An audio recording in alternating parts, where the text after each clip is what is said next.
Chapter 9, The Tale of Despereaux. In the last chapter, the Mouse Council voted to send Despereaux to the dungeon with rats. Let's see what happens next. Chapter 9, The Right Question. The Mouse Council sent Furlow to collect Despereaux, and Furlow found his brother in the library standing on top of the great open book, his tail wrapped tightly around his feet, his small body shivering. Despereaux was reading the story out loud to himself. He was reading from the beginning so that he could get to the end, where the reader was assured that the knight and the fair maiden lived happily ever after. Despereaux wanted to read those words, happily ever after. He needed to say them aloud.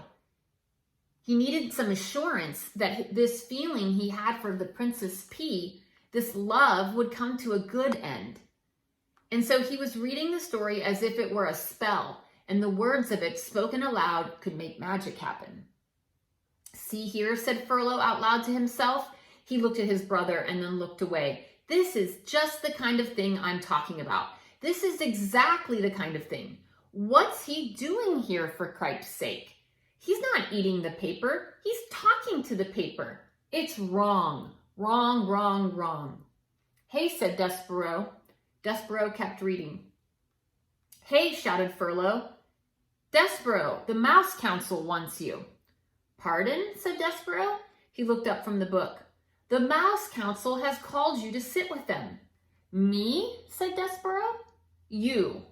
"I'm busy right now," said Despereaux, and he bent his head again to the open book.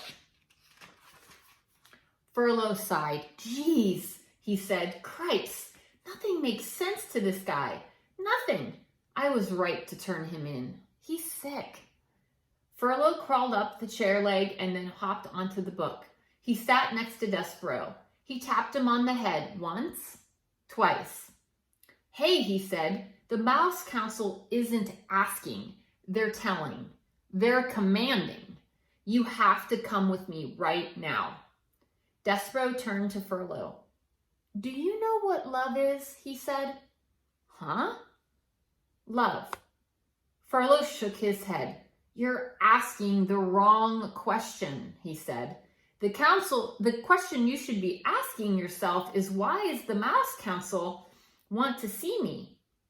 "There's somebody who loves me," said Despereaux, "and I love her, and this is the only thing that matters to me." "Somebody who loves you? Somebody who you love? What difference does it make?